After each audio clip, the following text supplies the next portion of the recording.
প্রিয় শিক্ষার্থী, girls school and college পত্রিকা আমাদের কাছে স্বাগত। আশা করছি সবাই ভালো আছো, সুস্থ আছো।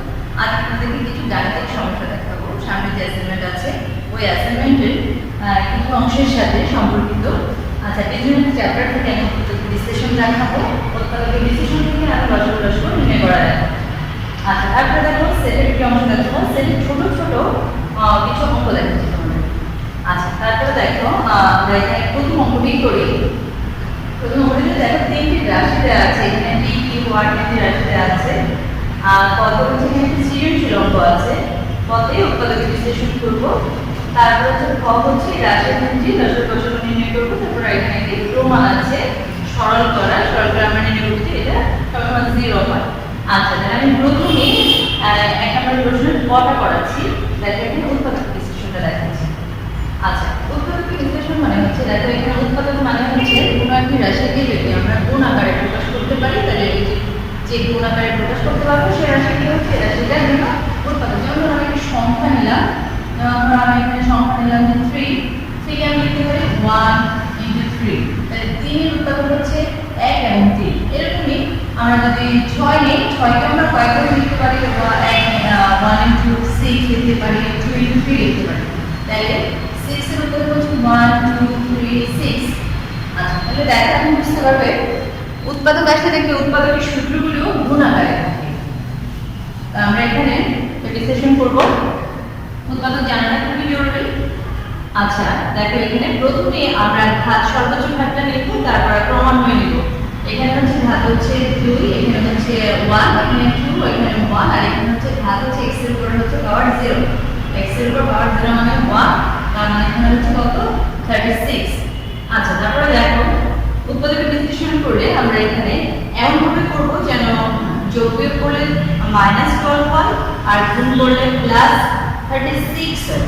তাহলে আমরা এমন কোনো সংখ্যা নেব, এমন দুটি সংখ্যা নেব। দেখো এখানে কি আসে, আমরা যদি 6 আর 6 কে -6 নেই তাহলে হচ্ছে এখানে -12 আর -6 যদি আমরা গুণ করি তাহলে পাবো যে +36। আচ্ছা, তারপর দেখো এই দুটো অংশ থেকে আমি x কমন নিতে পারি আর এখান থেকে -6 কমন নিতে পারি। আচ্ছা, তারপর দেখো এখানে হয়ে গেছে আমাদের এই পার্টগুলো থেকে আমরা x - 6 কে কমন নিলাম, তাহলে এখানে হচ্ছে x - 6। আচ্ছা, এখানে এই রাশিটার উৎপাদক হচ্ছে দুটো পেলাম আমরা এখানে দেখে বুঝতে পারবো যে সর্বোচ্চ ঘাত যত ততটি উৎপাদক আসবে। মানে এখানে উৎপাদক আসছে যে উৎপাদক দুটি সেম, তাহলে আমরা এভাবে স্কয়ার আকারে লিখতে পারি, বর্গ আকারে লিখতে পারি। আচ্ছা, তারপরে দেখো খ নম্বর যেটি আছে, খ নম্বরে p সমান দেওয়া আছে 1 - a + x² তারপর q সমান দেওয়া আছে 1 + a + s²। এই দুটো রাশিকে দেখো কোনোভাবে উৎপাদক বিশ্লেষণ করা যাচ্ছে না। তারপরে দেখো আমি আর যেটা দেওয়া আছে 1 + a² + e⁴ এই পার্টটাকে দেখো উৎপাদক বিশ্লেষণ করা যায়। আমি একটু সাজিয়ে নিলাম। সর্বোচ্চ ঘাত হচ্ছে আমার এখানে a⁴ s² + 1। একটু দেখো আমি এখানে একটু অংশ বাকি রেখেছি।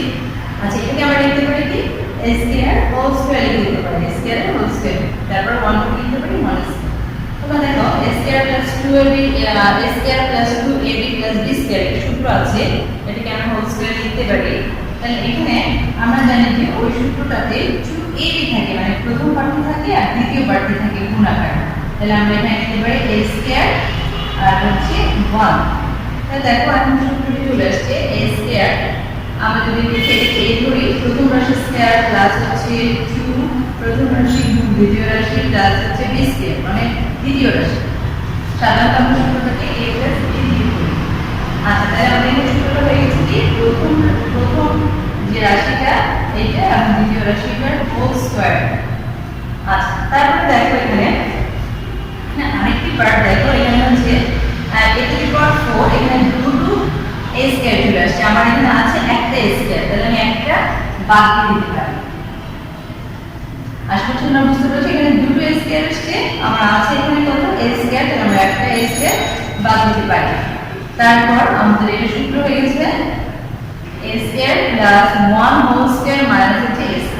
তারপর দেখো তোমরা এখন নিশ্চয়ই বুঝতে পেরেছো যে উৎপাদকের সূত্র চলে আসে a² - b² এর সূত্র। স্কয়ারের উৎপাদকের সূত্র এটাই। a square minus b square সূত্র কি a প্লাস b, মানে প্রথম রাশি যোগ দ্বিতীয় রাশি, প্রথম রাশি বিয়োগ তৃতীয় রাশি। আমরা এটা লিখে নিয়েছি এবং একটু সাজিয়ে লিখেছি, যেহেতু অন্যান্য রাশিগুলোতে প্রথম ক্রমান্বয়ে এভাবে দেওয়া ছিল, তাই আমরা প্রথম 1টা লিখেছি, তারপরে ঘাত সূত্রটা নিয়েছি, তারপরে সর্বোচ্চটা নিয়েছি, এভাবে লিখে নিয়েছি। এখন দেখো পি কিউ আর এর আমরা লসাগুটা নির্ণয় করব। আচ্ছা, উৎপাদক যারা খুবই জরুরি, উৎপাদক ছিল আমরা লসাগু নির্ণয় করতে পারবো না। তাহলে পি কিউ আর এর লসাগু হচ্ছে কি, যে রাশিগুলো দেওয়া থাকবে, আমার এখানে 3টে রাশি আছে, 3টে রাশি যে উৎপাদকগুলো পাবো, সেই উৎপাদকগুলো সর্বোচ্চ ঘাতের গুণফল নিতে হবে, সর্বোচ্চ ঘাতের গুণফলের গুণিত। দেখো এখানে সর্বোচ্চ ঘাতটা নেব, মানে যে এখানে আমার 3টে রাশি দেওয়া আছে, 3টে রাশির যে উৎপাদকগুলো পাবো লসাগু হচ্ছে ওটা, যে রাশিগুলো আমাদের দেওয়া থাকবে, আমার এখানে 3টে রাশি দেওয়া আছে, 3টে রাশির যে উৎপাদকগুলি আমরা পাচ্ছি তার সর্বোচ্চ ঘাতের গুণফলটাই হচ্ছে এই রাশি 3টার লঘিষ্ঠ সাধারণ গুণিত, মানে লসাগু।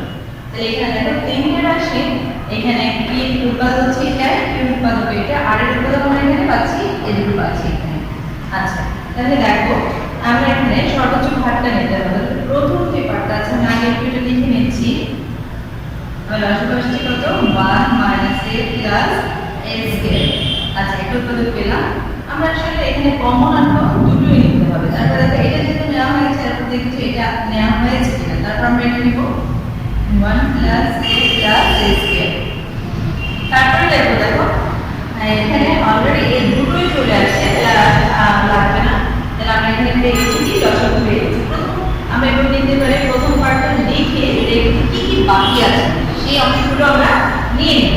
তাহলে আমরা এখানে কি পাচ্ছি, লসাগুটা পাচ্ছি কত, এখানে 2 আছে, এই 2 গুণফল আমরা চাইলে যদি গুণ করা যায় গুণ করে নেব। আচ্ছা, এই দুটোর গুণফল হচ্ছে কত, দেখো এই দুটোর গুণফল ছিল কত, 1 plus a square plus a to the power 4। তাহলে আমরা এই দুটোর গুণফলকে লিখে দিতে পারি, চাইলে আমরা এর উপর রাখতে পারি বা এরকম লিখে দিতে পারি। এটা হচ্ছে a square plus a to the power 4। আচ্ছা, লসাগুটা হয়ে গেছে, তারপর আমরা লসাগুটা লিখছি। আচ্ছা দেখো, লসাগুটা আমি এখানে একটু লিখছি, না কটা মুছে দিচ্ছি। লসাগু হচ্ছে কি, যদি রাশিগুলো দেওয়া থাকে, যে রাশিগুলো দেওয়া থাকবে সেই রাশিগুলোর উৎপাদকের সবচেয়ে কমন যে উৎপাদক মানে গুণনীয়কটা, সেটাই আসবে। তাহলে এখানে দেখো পি এর উৎপাদক হচ্ছে কি এই অংশটা। আচ্ছা, এখানে ওইখানে আমরা সবচেয়ে যে সাধারণ মানে কমন যেটা সেটা নেব। তাহলে এটা এই পেপারটা না, আমরা নিতে পারছি না। এটাও দেখো এটাতে আছে কিন্তু প্রথমটা থেকে, তাহলে কোন উৎপাদকে এখানে এই চারটা এই পার্টগুলোর মধ্যে আমি কোনো উৎপাদকে কমন পাচ্ছি না, কিন্তু একটি কমন পার্ট আছে। দেখো প্রত্যেকটি রাশির সাথে একটি 1 গুণ আছে, তাহলে 1 হচ্ছে এখানে লসাগুটা হবে ঘনিষ্ঠ সাধারণ গুণনীয়কটা হবে। এখানে আমার ঘনিষ্ঠ সাধারণ গুণনীয়ক হচ্ছে কত, 1। এখানে আর ঘনিষ্ঠ সাধারণ গুণনীয়ক নেই, মানে 1 আছে, প্রত্যেকটি পার্টের সাথে একটি 1 গুণ আছে। তাহলে এখানে লসাগু পাচ্ছি 1 আর লসাগু পাচ্ছি a পার্ট। তারপরে দেখো গ নাম্বার অংশটি আমরা সরল করে নেব। শিক্ষার্থী দেখো এখানে আমরা এই সরলটি করব, যেহেতু রাশি আর রাশিটার আমাদের সরল উৎপাদক বিশ্লেষণ করা আছে, তাহলে খুব সহজ হয়ে যাবে। রাশিটা দেখো যদি উৎপাদক বিশ্লেষণ করার প্রয়োজন হয় তাহলে অবশ্যই আমাদের সরল করার সময় করতে হবে। তাহলে ক্লিয়ার, এখানে আমরা এটা পাচ্ছি, কি পাচ্ছি এটা আর কে আমরা লিখতে পারি কি এই দুটো রাশির গুণফল আকারে লিখতে পারি। এর আগে কত আমরা এটা করেছি। আচ্ছা, তারপরে দেখো এই হরগুলির লসাগু নিব। আমাদের এখানে হরগুলির লসাগু ছিল, আমাদের এই পার্টটা ছিল। তারপরে আমরা এই নিচের পার্টটা দিয়ে এই পার্টটা দিয়ে এটাকে ভাগ করব, ভাগ করে উপরটার সাথে গুণ করে দেব। তোমরা এটা জানো। তাহলে আমরা এই উৎপাদকটা দিয়ে এখানে যে উৎপাদক আছে সেই উৎপাদকগুলোকে ভাগ করব। তাহলে এটা দিয়ে এটাকে ভাগ করে এটা চলে যাবে, থাকবে এটা উপরটার সাথে গুণ করে দেব। গুণ করে দিলাম, যেহেতু এখানে মাইনাস চিহ্ন আছে তাই আমি এটাকে ব্র্যাকেট ইউজ করেছি। তারপরে দেখো আমরা এটা দিয়ে আবার এটাকে ভাগ করে দেই, ভাগকে এটা 1 এর সাথে গুণ করে দেব, নাম্বারটা বসে যাবে। তারপরে যেহেতু এই পার্ট মিল আছে তাহলে ভাগ করলে হবে 1 উপরের সাথে গুণ করলে টুয়াইস এ পাবো। তারপরে আমরা ব্র্যাকেটে উঠিয়ে দেব। তাহলে এখানে এটা মাইনাস হয়ে যাবে, এটা প্লাস হয়ে যাবে, এটা মাইনাস বসে যাবে। তারপরে আমাদের এখানে যোগ বিয়োগ করে দেখো 1 মাইনাস 1 চলে যাচ্ছে, তারপর হচ্ছে a যোগ করলে হচ্ছে 2s a স্কয়ার থেকে a স্কয়ার চলে যাচ্ছে, আর এখানে আমরা মাইনাস 2s পাচ্ছি। তাহলে 2s থেকে 2s চলে গেলে হচ্ছে 1 কে যে কোনো কিছু দিয়ে ভাগ করলে আমরা সরি মাইনাস 2 কে মাইনাস 2a থেকে 2a যদি বাদ দিয়ে দেই তাহলে আমরা এখানে পাচ্ছি কত 0 কে যে কোনো কিছু দিয়ে ভাগ করলে আমরা 0 পাবো। তাহলে আমাদের এখানে প্রমাণ হয়ে গেল যে এই আর এই সেক্ষেত্রে দেখো এখানে আমি সেটের এখন 2 নম্বর পার্টে নিচ্ছি। সেটটা কি? সেট হচ্ছে কি বাস্তব বা চিন্তা জগতের সুসংজ্ঞায়িত বস্তুর সমাবেশ বা সংগ্রহকে সেট করা। তাহলে এখানে কি বিষয় হচ্ছে বাস্তব জগতের হতে পারে, চিন্তা জগতের হতে পারে, এবং বিষয়টি হতে হবে সুসংজ্ঞায়িত। আমরা ইংরেজি বর্ণমালার যে বর্ণমালাগুলি আছে সেগুলো সেট করতে পারি, বা স্বাভাবিক সংখ্যা সেট করতে পারি, বা সেরকম যে বিভাগ আছে ওই বিভাগের জেলাগুলো সেট করতে পারি। এরকম এশিয়া মহাদেশের দেশগুলো সেট করতে পারি। আচ্ছা, এই ব্যাপারগুলো হতে হবে সুসংজ্ঞায়িত। এখন যদি বলা হয় বইয়ের সেট, এই সেট এরকম আমরা বলে থাকি, তাহলে যদি বইয়ের সেট বলি, যদি বলে থাকি যে শিক্ষার্থীদের বইয়ের সেট, তাহলে এটা সুসংজ্ঞায়িত হলো না। কোন শিক্ষার্থীদের বইয়ের সেট? School, college. আচ্ছা, এখানে আমরা বলতে হবে কি সুসংজ্ঞায়িত হতে হবে। যদি বলি যে আমরা অষ্টম শ্রেণীর শিক্ষার্থীদের বইয়ের সেট, তাহলে ব্যাপারটা সুসংজ্ঞায়িত হচ্ছে। আশা করছি তোমরা সেট ব্যাপারটা বুঝতে পেরেছো। তারপরে দেখো ছোট ছোট অঙ্কগুলি দেখাচ্ছি। এই অঙ্কগুলো আমাদের নেক্সট যে অ্যাসাইনমেন্ট আছে ওটার সাথে সম্পর্কিত। আচ্ছা দেখো, এখানে সেটকে প্রথম ধারণা দিয়েছেন জার্মান জর্জ ক্যান্টর। সেটকে দুই ভাগে প্রকাশ করা যায়, ঘটন পদ্ধতি এবং সেট তালিকা পদ্ধতি। এই দুটি অঙ্কের মাধ্যমে আমরা সেট ঘটন পদ্ধতি এবং তালিকা পদ্ধতি বিষয়টি বুঝতে পারবো। তাহলে দেখো সেট ঘটন পদ্ধতিটা হচ্ছে তালিকা পদ্ধতি, এটা হচ্ছে তালিকা পদ্ধতি। এখানে সংখ্যায় প্রকাশ করা হয়, সেটা হচ্ছে তালিকা পদ্ধতি। আর এখানে আমরা যদি কথায় প্রকাশ করি তাহলে সেটা হচ্ছে সেট ঘটন পদ্ধতি। তাহলে এখানে দেখো আমরা কিভাবে প্রকাশ করতে পারি। আমরা এই মানগুলিকে আমি x ধরে নেব, সংখ্যাটা হচ্ছে x, xটা এমন, এটা হচ্ছে সাবজেক্ট যেন বা এমন, x হচ্ছে এমন, x হচ্ছে আমরা দেখতে পাচ্ছি সবগুলো অঙ্ক হচ্ছে স্বাভাবিক সংখ্যা। তাহলে x হচ্ছে স্বাভাবিক, x হচ্ছে স্বাভাবিক সংখ্যা। দেখো আমি যদি স্বাভাবিক সংখ্যা বলি তাহলে এই অসীম পর্যন্ত স্বাভাবিক সংখ্যা আছে, আরো নির্দিষ্ট করতে হবে। x হচ্ছে কি দেখো 3 এর গুণিতক, প্রত্যেকটি অঙ্ক দেখো 3 এর 3, 3 গুণিত 6, 3 এর গেল, এই অঙ্কগুলি হচ্ছে কি 3 এর গুণিতক। তাহলে আমরা এখানে লিখতে পারবো কি 3 এর গুণিতক। তারপরে দেখো কমপ্লিট না ব্যাপারটা, 3 এর গুণিতক বলে 3 এর গুণিতক অসীম পর্যন্ত আছে।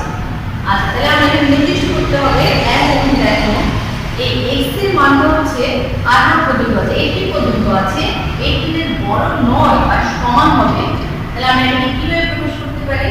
18টা হচ্ছে কি x এর সমান, এবং এই x এর মানটা এখানে যে মানগুলো আছে 18 এর সমান এবং 18 থেকে ছোট। তাহলে দেখো আমি কমপ্লিট এই কথার মাধ্যমেও আমরা দেখো এখানে প্রকাশ করতে পারি। তাহলে x টা হচ্ছে কি স্বাভাবিক সংখ্যা 3 এর গুণিতক। তাহলে আমরা 3 এর সংখ্যা বিজ্ঞান থেকে 3 গুণিত 6 করে আমরা বলতে পারি 318। তাহলে আমরা 18 পর্যন্ত নেওয়ার পরে কমপ্লিট করে দেব, কারণ হচ্ছে এটা 18 সমান অন্ততগুলো কিন্তু 18 সমান পর্যন্ত আছে, এর বেশি নয়। তাহলে আমরা প্রকাশ করতে পারি কি x এর মান হচ্ছে 18 সমান এবং এর ছোট 3 এর গুণিতক স্বাভাবিক সংখ্যা। আশা করছি তোমরা এটা বুঝতে পেরেছো। এটা হচ্ছে সেট ঘটন পদ্ধতি। আমরা কথায় প্রকাশ করবো, আর যদি আমরা সংখ্যায় তালিকা পদ্ধতি হচ্ছে এই ব্যাপারটা হচ্ছে আমাদের তালিকা পদ্ধতি। তারপরে দেখো বি যে সেটটি আছে এটা আমরা ঘটন পদ্ধতিতে দেওয়া আছে, আমরা এখানে আমরা তালিকা পদ্ধতিতে। আচ্ছা, সেখানে দেখো এখানে বি সেটটি হচ্ছে কি x আছে, x হচ্ছে 24 এর গুণনীয়ক। x এর মান হচ্ছে 24 এর গুণনীয়ক। গুণনীয়ক মানে হচ্ছে তাহলে তোমরা জানো, তার মানে 24 কে আমরা কি দিয়ে ভাগ করতে পারি? আচ্ছা, আমরা এভাবে লিখতে পারি 24 কে যদি আমরা 1 দিয়ে ভাগ করি তাহলে 24 পাবো, 2 দিয়ে ভাগ করলে 12 পাবো, তারপর 3 দিয়ে ভাগ করলে 8 পাবো, 4 দিয়ে ভাগ করলে 6 পাবো। তাহলে আমি প্রত্যেকটা গুণনীয়ক 24 এর পেয়ে যাচ্ছি। 24 কে আমরা 1 2 3 4 6 8 12 24 দিয়ে ভাগ করতে পারি। তাহলে 24 এর গুণনীয়ক হচ্ছে এই মানগুলো আমাদের চলে আসছে। আচ্ছা, তারপরে দেখো এখানে আমরা এরপর আমরা উপসেট নিয়ে আলোচনা করব। আচ্ছা, সেক্ষেত্রে দেখো এখানে আমরা এই সেটের উপসেট কয়টি এবং কি কি বের করব। এখন কোনো একটা সেটের যে উপাদানগুলি আছে দেখো এগুলো হচ্ছে সেটের উপাদান। এখানে উপাদানগুলো আমরা সেকেন্ড ফ্যাক্টর দ্বারা প্রকাশ করি। তোমরা জানো এটা এখানে তিনটি উপাদান আছে। আচ্ছা দেখো এখানে তিনটি উপাদানকে আমরা কোনো একটি সেটের উপাদানগুলো নিয়ে ছোট ছোট সেট তৈরি করব যতগুলো করা যায়। তাহলে আমরা প্রথম একটি একটি করে সেট নিব। তাহলে দেখো উপসেটটা হচ্ছে এই সেটগুলো, সেটের যে উপাদানগুলো আছে এখানে থাকবে। এই সেটে দেখো এখানে আছে বি সেটও, এখানে আছে সি সেট আছে, তারপর হচ্ছে এডি আছে। আমরা এই উপাদানগুলো নিয়ে ছোট ছোট সেট তৈরি করব।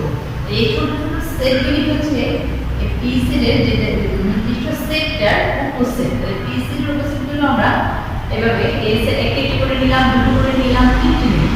আচ্ছা দেখো তাহলে এ নিলাম বি সি সেটাকে প্রকাশ করলাম, তারপর আবার দুটো নিলাম এ বি বি সি, আবার নিলাম কি সি এ। তোমরা চাইলে এটাকে এ সি ও লিখতে পারো, কোনো সমস্যা নাই। তারপরে দেখো আবার তিনটেও লিখতে পারো। আচ্ছা এখানে প্রত্যেকটা সেটে দেখো এই সেটের মধ্যে আছে, এই সেটের মধ্যে আছে, মানে পি সেটের মধ্যে থাকে এই সেটগুলি হচ্ছে এই পি সেটের উপসেট। এখানে আরেকটা দেখো সেট আছে, এখানে কোনো উপাদান নেই, আমরা চাইলে এটাকে এভাবেও লিখতে পারি অথবা এভাবেও লিখতে পারি। তোমরা জানো সেটের নাম হচ্ছে ফাঁকা সেট। আচ্ছা ফাঁকা সেট মানে দেখো এখানে উপাদান আছে এ বি সি এবং কোনো সেট আর কোনো উপাদান নেই। প্রত্যেকটা সেটের ফাঁকা সেট হচ্ছে উপসেট। প্রত্যেকটা সেটের প্রতিটা সেটের একটি উপসেট থাকে, সেটা হচ্ছে ফাঁকা সেট। তাহলে ফাঁকা সেট মানে হচ্ছে এখানে বি সেটের উপসেট। তাহলে দেখো এখানে আমরা কতগুলো উপসেট পাচ্ছি। একটি সেটকে আমরা যখন উপাদানগুলো নিয়ে প্রতিটি ছোট ছোট সেট তৈরি করতে পারি, সমাধান তৈরি করতে পারি, এবং আমরা এই ফাঁকা সেটটাও কি প্রত্যেকটা সেটের উপসেট। তাহলে আমরা এখানে পাচ্ছি 8টি উপসেট পাচ্ছি বি সেটের। আচ্ছা বি সেটের উপসেট হচ্ছে 8টি। আমি এখন পর্যন্ত লিখতে পারতাম, তবে তোমাদের ইজি করার জন্য বলছি। আমরা সবসময় দেখবে যতগুলো উপাদান থাকে ওই সেটের উপসেট টু টু দি পাওয়ার কত হয়। তাহলে আমরা এটি লিখতে পারি টু টু দি পাওয়ার 3 লিখতে পারি। এটা যেহেতু জরুরি না, আমরা এটা লিখলেই ভালো। আচ্ছা তারপরে দেখো আমি 5 নাম্বারটা করাচ্ছি। এখানে দেখো সেক্ষেত্রে আমরা লাস্ট যেটা ছোট অঙ্কটি আছে ওটি করাচ্ছি। দেখো এখানে এ ইউনিয়ন বি, এটা হচ্ছে কি এ ইউনিয়ন বি এবং এ ইন্টারসেক্ট বি। আচ্ছা ইউনিয়ন বি কি প্রকাশ করা হয়? এখানে আবার এতে কতটি উপাদান আছে? দেখো 6টি উপাদান আছে, বিতেও না 6টি, বিতে এখানে আমাদের আছে 8টি উপাদান আছে। তাহলে এ আর বি এর যে উপাদান সবগুলি উপাদান চলে আসবে এখানে। দেখো এ একটি সেট, ছোট যে সেটকে খুব সহজে প্রকাশ করা যায়। বি একটি সেট, দেখো এই দুটি সেটের মধ্যে কমন কিছু উপাদান আছে 3 6 12। এখানে কমন এরিয়াও দেখো এখানে আমরা যখন এই দুটো সেট আলাদা আলাদা না ইন্টারসেক্ট করে, মানে দুটো সেটের একটি কমন পার্ট থাকে। আচ্ছা তাহলে দেখো এ সেটের উপাদানগুলো হচ্ছে 3 6 9 12 15 18, আর বি সেটের উপাদান হচ্ছে 1 2 3 4 6 8 12 24। তাহলে আমাদের এখানে এ সেট এবং বি সেটের এই ইউনিয়ন বি দ্বারা প্রকাশ করা হয় সবগুলি উপাদান আসবে, মানে এরিয়ার তিনটা পার্টের এখানে উপাদানগুলি আসবে। তার মানে হচ্ছে এ সেটের উপাদান এবং বি সেটের সবগুলি উপাদানই আসবে। তাহলে এখানে আমাদের সবগুলি উপাদান বলতে দেখো 1 2 3 4 6 এখানে যতগুলি উপাদান আছে সবগুলি আসবে। আচ্ছা তারপরে দেখো এখানে যেমন কমন এবং কমন নয় যে উপাদানগুলি সেগুলোও আসবে। আর ইন্টারসেক্ট হচ্ছে এ ইন্টারসেক্ট বি মানে হচ্ছে শুধুমাত্র দুটো সেটের কমন অংশটিকে বোঝানো হয়। তাহলে এখানে আমাদের এ এবং বি সেটের দেখো এখানে কমন উপাদানগুলি কি আছে? 3 আছে, 6 আছে, তারপর 12 আছে। এখানে টোটাল দেখো এখানে 3 6 12 আছে। তাহলে আমাদের এখানে আমাদের এ ইন্টারসেক্ট বি ও হয়ে গেল, এ ইউনিয়ন বি ও হয়ে গেল। ইউনিয়ন এ ইউনিয়ন বি মানে হচ্ছে কমন আর কমন সব আসবে। তারপরে এ ইন্টারসেক্ট বি মানে হচ্ছে শুধু কমন পার্টের এলিমেন্টগুলো আসবে, মানে উপাদানগুলো আসবে। আর তোমরা বুঝতে পেরেছো, তোমাদের এই ভিডিওটি কাজে লাগবে। আর এই